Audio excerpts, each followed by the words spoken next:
Poštovani gledatelji, dobro večer još jednom, dobrodošli natrag u svakodnevicu. Moj drugi večerašnji gost je gospodin Slavko Burda, predsjednik Ukrajinskog kulturno-prosvjetnog društva Kobzar Zagreb. Evo, gospodine Burda, dobro večer, dobrodošli. Dobro večer, hvala na pozivu. Hvala vama što ste se odazvali još jednom. Evo, friško ste s puta, pa evo, jel možete možda za početak reći o čem se radi, kakav je, što je bilo, gdje ste bili? Gledajte, ovih godina približava se 250 obljetnica od osnivanja Križevačke eparhije. Znate da je Križevačka eparhija nekad bila pokrivala cijelu, u ono vrijeme kad je zapravo osnovana, to je bila Kraljevina Srba, Hrvata i Slovenaca. Kad je Austro-Ugarsko carstvo nestalo sa ovog terena, znači završetak Prvog svjetskog rata, formirala se Kraljevina Srba, Hrvata i Slovenaca i onda Križevačka eparhija pokriva dodatne vjernike, grko-katolike ili katolike bizantskog istočnog obreda.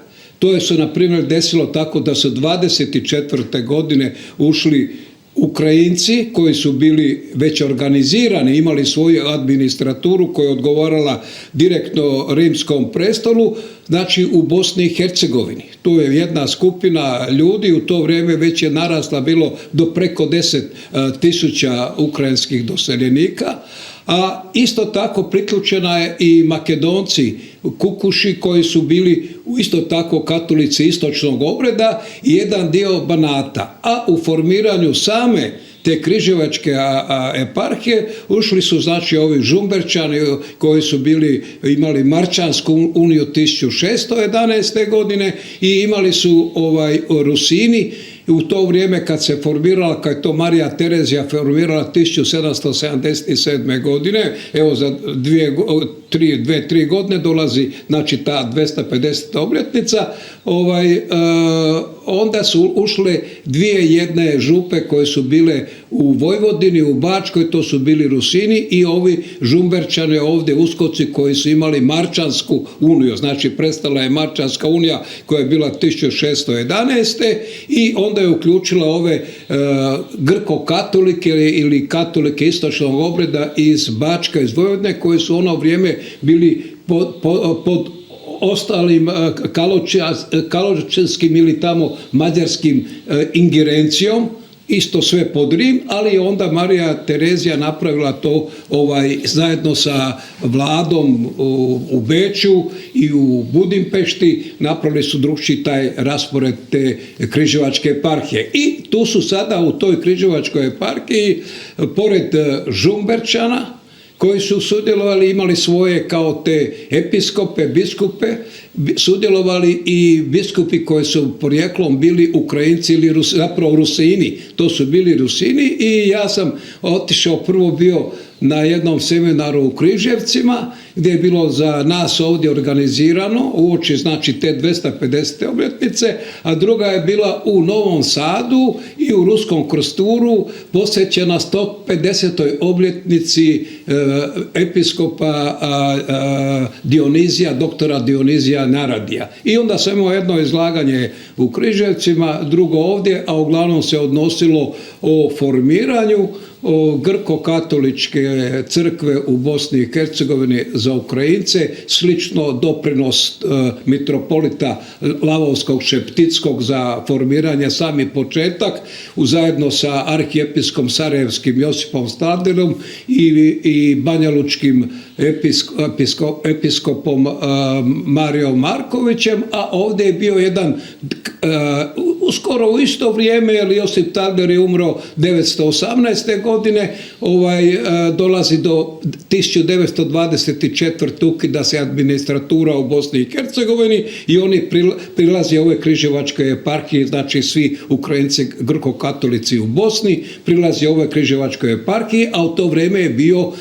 doktor Dionizije Njaradi u vremenu od 16. do 1940. godine. I taj dio sam ja malo bio strukturu i crkve i svećenstva, dušepastirstva i kulturno-prosvjetni život koji je u to vrijeme tog Dionizija Naradija jako porastao za Ukrajince, a ovdje treba znati da Ukrajinci koji su doseljavali u toj drugi val, to je krajem 19. početkom 20. stoljeća, da je jedan veći dio otišao u Bosnu, to je o kojima sam sada govorio, a jedan je došao ovdje u Slavoniju, i to je došlo u okolicu Slavonskog Broda, tu je bilo oko 20 sela, Sibinj, Magić, Sibinj, Magić, Mala Slobodnica i što ja znam onda Kaniža, Šumeće i što ja znam taj dio odmah uz Savu, znači tu su oni doselili, a drugi je došao isto tako 1894. iz Poljske, to su takozvani Lemki koji su naselili ovaj dio kod Lipovljana gdje se od Kutine, znači tu gdje je Moslavina i Slavonija, gdje se graniče, taj dio su naselili, isto drugi dio Ukrajinaca, tako da su to prvi Ukrajinci koji su došli automatski u Hrvatsku. To je taj, kako bi se reklo, drugi val, a prvi val je još bio 1746. ali on je bio iz sjeverne Mađarske u južni dio Mađarske, a to je onda bila Vojvodina, jer Vojvodina je spadala pod Mađarsku u to vrijeme, a tek je 18. godine stvaranje Kraljevine Srba i Hrvata i Slovenaca Vojvodina potpala pod Jugoslaviju, kasnije Kraljevinu Jugoslaviju, pa onda socijalističku i tako dalje. I mislim, o tome to se razgovara, a najintenzija je da je ove godine ovdje u Hrvatskoj bila ta konferencija, zapravo simpozij u Križevcima za nas ovdje koji sudjelujemo. Tu sudjeluje i Institut povijesti Hrvatske, tu sudjeluju jako dobra su izlaganja, bila akademici, tu doktori znanosti koji znaju povijest apsolutno Križevačke eparhije i oni i dalje to još istražuju i bile su razno teme. Križevački arhiv se završava, sređuje, uticaj knjižnice koji imaju jako dobru knjižnicu u Križevačkoj eparhiji i tako dalje. Tako da je bilo jako sadržajno, a u Vojvodini, u Ruskom Krsturu, to je jako bilo na visokoj razini organizirano, to je bilo međunarodno, iz razloga što su bili došli, jer su Rusini u jedno vrijeme došli iz Gornjice, koja sada spada pod Slovačku, pa su tu recimo ostalo, njihovi preci su tamo još žive u istočnoj Slovačkoj, pa su došli iz Košica arhiepiskop, pa je došao Bratislavski episkop, onda je došao iz Ukrajine, iz Mukačeva izaslanik, pa je bio beogradski nuncij, pa je bilo onda iz Makedonije koji pokriva, to isto nisam znao, saznao sam da pokriva i rimokatolike i grkokatolike, jedan je njihov taj episkop u Makedoniji, a nekada je bio ovdje u Zagrebu, to je vladika Kiro. Tako da ja sam imao tamo isto to izlaganje, evo uspio sam se vratiti i da dođem kod vas u misiju, kako ste rekli. Hvala vam još jednom, evo znamo da ste na 100 strana, pa evo kad ste već tu, ne zaobilazna tema je odnos Rusa i Ukrajinaca. Nakon svega što se dogodilo, evo što vi mislite, koje je rješenje ukrajinsko-ruskog sukoba, zapravo koja je budućnost odnosa između Ukrajinaca i Rusa? Znamo da je povijest... To je tema više za eksperte i poznavatelje, iako ja dovoljno pratim ja bih rekao da je predsjednik Ukrajine Zelenski dao takozvanu formulu mira. Znači, Ukrajinci bi volili da dođe do mira, znate, ali pazite, do tog mira može doći ako se prizna suverenitet na cjelokupnoj teritoriji Ukrajine. Ako je, recimo, jedan dio okupiran, i Krim, i Donetsk, i Lugansk, iako je Donbas, iako je tamo recimo osnovano tih 4 republika, Zaporoška, Kersonska, Luhanska i Donetska, čujte, taj kraj moraju strana ili ruska sila napustiti. Recimo, osloboditi taj. Ukrajina ona vodi odbrambeni rat. A zna se ko je žrtva, ko je agresor, razumijete? I zna se da je Ukrajina priznata u tim granicama i mir treba doći i ja vjerujem da neće biti nekih ustupanja, nekih prostora ili tako dalje, ali mir je potreban. Mir je potreban da se završi, pa da se to radi i politički, i diplomatski i uz sudjelovanje ovih sila. Jer znamo i sami da je Ukrajina kažnjena samo s time što je htjela biti članica Europske unije i NATO-a. Zašto? Pa da ima jednu sigurnost. Jer pazite, ona je izigrana. Ona je Budimpeštanskim sporazumom odrekla se tamo, dobila garanciju 1994. godine i od Rusije i od Francuske i od Velike Britanije, Amerike, dobila je garanciju da se odrekne da ne bude nuklearna sila, neku sigurnost. Međutim, dala je znači svoje nuklearno naoružanje, a na kraju je izigrana i sad je napadnuta od onoga ko je davao garanciju da neće biti apsolutno ničega. Pa mislim, to je taj ruski agresor. Ali o tom ratu, pazite, to treba, svakim danom se mijenja situacija. Svakim danom nešto se navodiš, a tamo se vodi rat. Tamo ginu ljudi.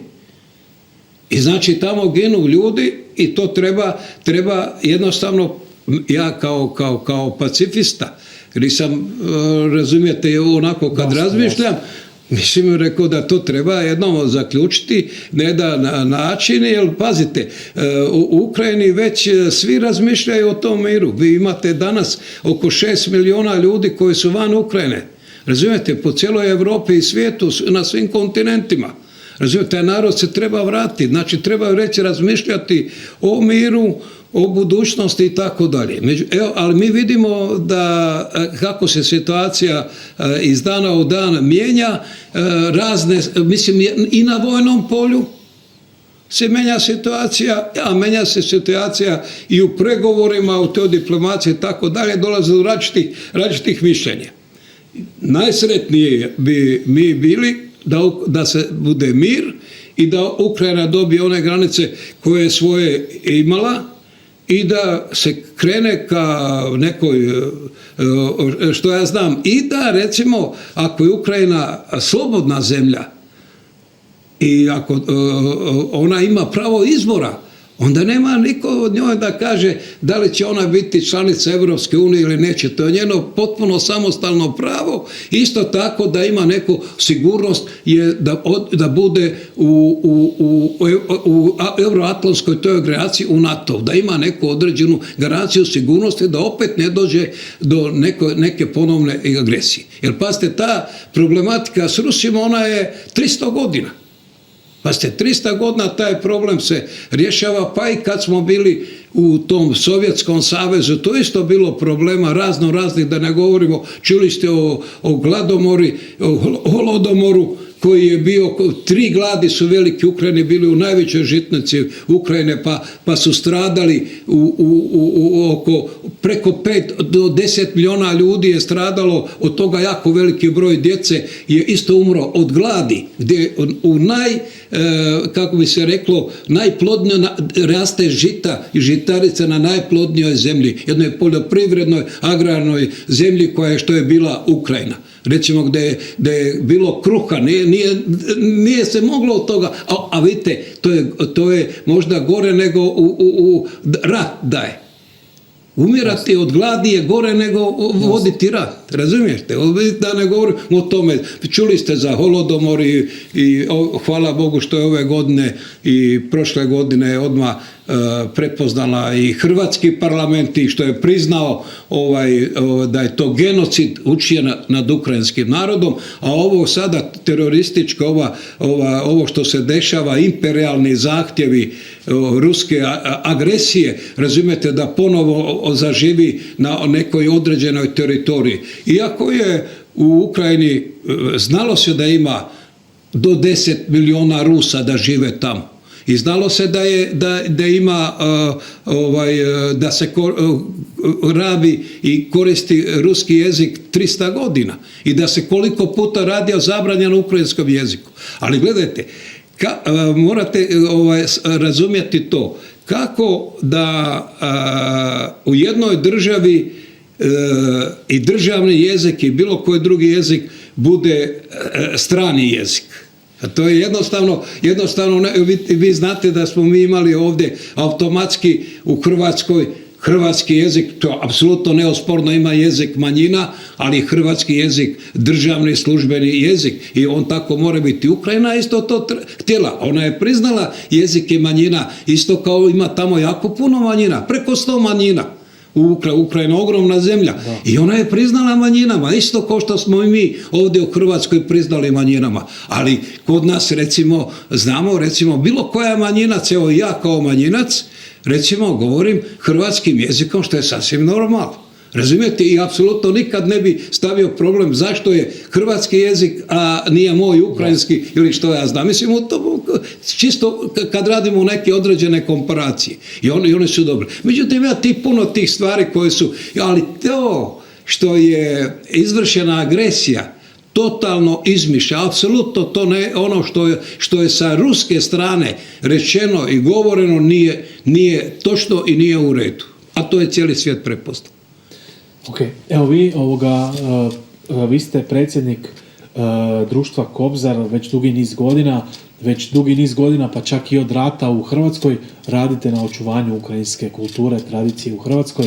Pa evo, otkud volja, želja za tim, ljubav prema tome i što nam možete izdvojiti možda u ovih 30 godina vašeg rada? A znate, kad se čovjek rodi kao takav, pa u kući ima takav odgoj od roditelja svojih i na kraju okruženja u kom se nalazi, a to je bilo tamo gdje sam ja živeo, moji su živjeli jednom dijelom u Vojvodini, u Bačkoj, tamo je bilo, poslije Drugog svjetskog rata su doselili iz Bosne u Vojvodinu, to je isto kao neko sekundarno preseljenje, neko ono vrijeme, iz tih krajeva su došli tamo oko 5000 Ukrajinaca u jedno mjesto, ja sam odrastao u tom mjestu u Vrbasu i okruženje je bilo tako da smo imali sve običaje, sve tradicije ukrajinske i učenje i jezika i recimo išli na vjeronauku, našu crkvu i tako dalje. Tako da je to od mene ostavilo velikog trada, ko sam, što sam, pripadam tom narodu, moja pradomovina je Ukrajina, iako su došli za vrijeme još Austro-Ugarske, moj djed je došao 1903. godine u Bosnu, onda je moj otac poslije 47. godine otišao u Vojvodinu i tako, onda sam ja opet se vratio u Banja Luku, jedno vrijeme živio i na kraju se oženio i došao 80. godine ovdje u Zagreb gdje sam poznavao određenu grupaciju ljudi koja je za mnom išla na takozvane taborovanja ukrajinsko-rusinske mladeži koje smo mi imali još od 67. 8. godine već se bila inteligencija organizirala, a to su pokrenuli studenti Zagrebačkog i Ljubljanskog fakulteta i tamo Novosadskog, znači gdje su živjeli na prostorima znači Vojvodine, Slavonije i Bosne, a studirali su u Zagrebu, studirali su u Ljubljani, Novom Sadu, neki u Sarajevu i onda oni su se između sebe dogovorili, otvorili su seminar i tako se ta rađala naša rusinska ukrajinska inteligencija koja je počela otvarati ta kulturna društva što je država u ono vrijeme dozvolila i onda smo mi počeli imati ta kulturna umjetnička društva. Ja kad sam došao ovdje 80. godine u Zagreb, već sam zatekao postojeće društvo koje je bilo osnovano 72. godine i onda sam počeo odmah biti aktivan u tom društvu. Kao svako društvo ono ima različite sekcije, različito djelovanje, različite interesi članstva koji su došli do današnjeg dana. Recimo to društvo u kojem sam ja predsjednik, znači sljedeće godine će imati 53 godine. To nije mala stvar. Recimo ja sam u tom društvu već preko 43-4 godine. Mislim, tako da ima, a interesovanje i dalje postoji. Mi imamo pravo na kulturnu autonomiju, imamo pravo znači da imamo svoj časopis, da izdajemo svoje knjige, da imamo svoje sekcije kulturne, folklorne, održavanje tradicije, običaja, imamo pravo na svoje kulturne manifestacije, priredbe.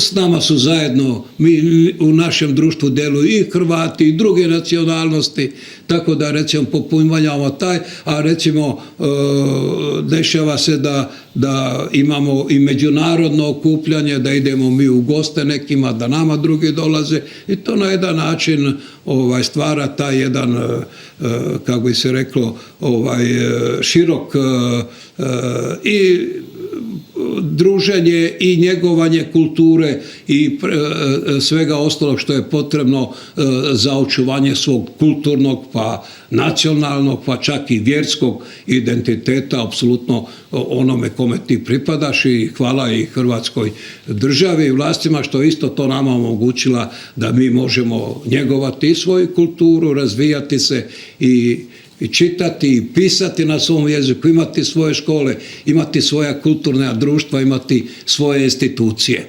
Mi danas znamo sve šta imaju Ukrajinci u Zagrebu, imaju puno toga, imaju svoju knjižnicu, Savez Rusina Ukrajinaca Republike Hrvatske je to još osnovao, ona je sad dogodine će biti 30 godina, sjedište je na Starčevićevom tu trgu ovdje 6, eto, i katedra radi za ukrajinski jezik i književnost na Filozofskom fakultetu, a tu su još ova društva i eto, praktično ima mogućnosti i da se djeluje i još i ljudi koji žele, a naročito sada kada smo dobili ovaj veliki broj naših ljudi iz Ukrajine koji su eto nesretno zbog tog rata doživljavajući te velike traume našli utočište kod nas i ne samo u Zagrebu nego po cijeloj Hrvatskoj, a to je negdje oko 30.000 ljudi.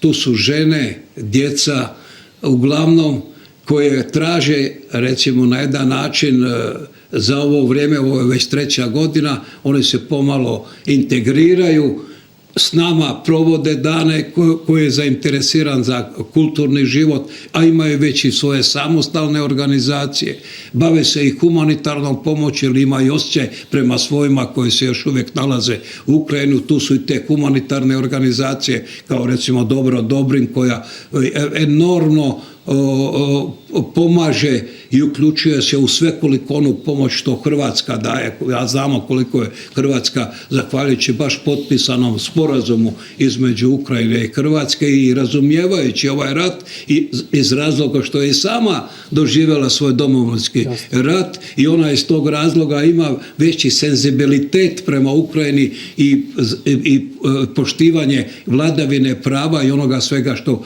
treba biti. Pa i znamo ukoliko sve pomaže sad, to je opće poznata stvar, ne moram ponavljati, ako treba mogu neke stvari reći o tome. Zna se da ide da uključuje se i ponudila je Hrvatska pomoć u razminiranju, pomogla je pomoć u svim onim što se tiče onog puta da Ukrajina kao već koja je kandidat za članstvo u Europsku uniju, što treba sve da izađe, koje to sve reforme treba da ima i tako dalje.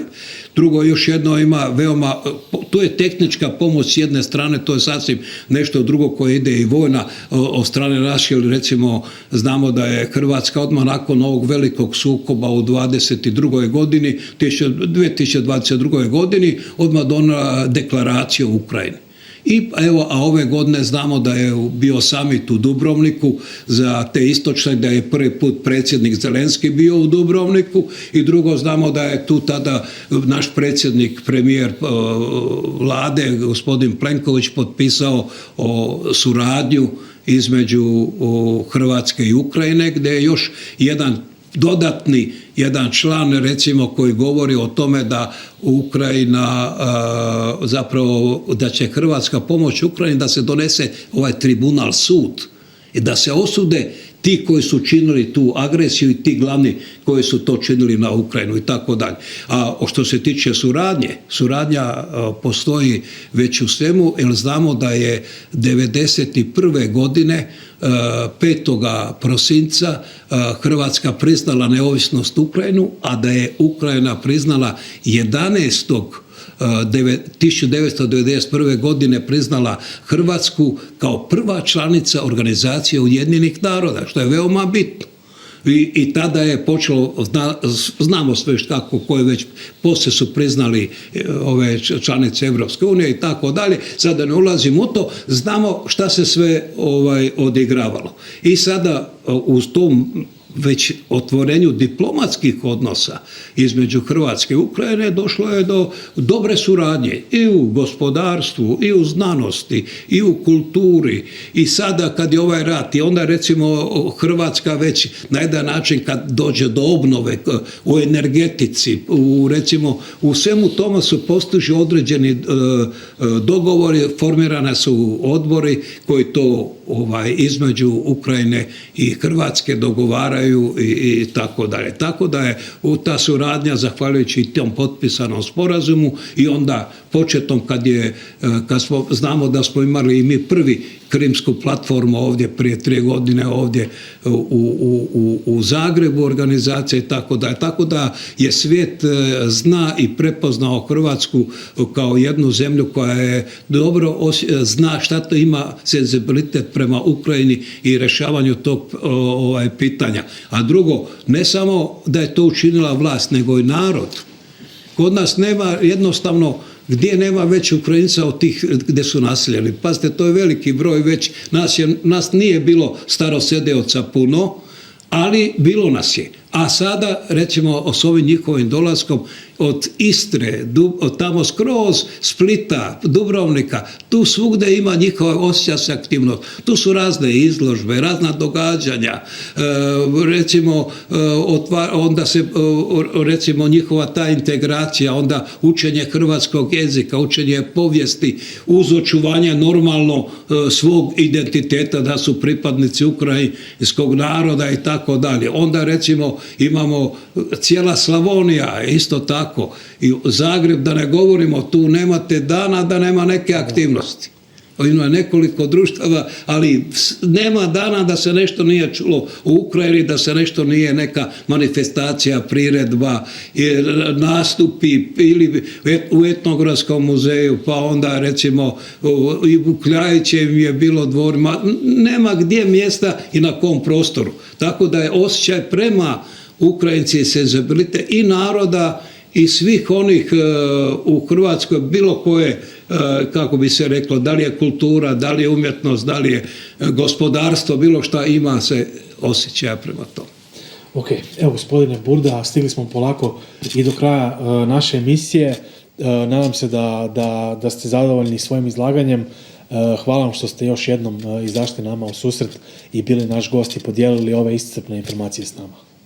Hvala i vama što ste me pozvali. Evo, poštovani gledatelji, stigli smo do kraja još jedne svakodnevice. Hvala vam što ste nas i večeras pratili. Ostanite dalje uz program OTV-a i lijepi vam pozdrav.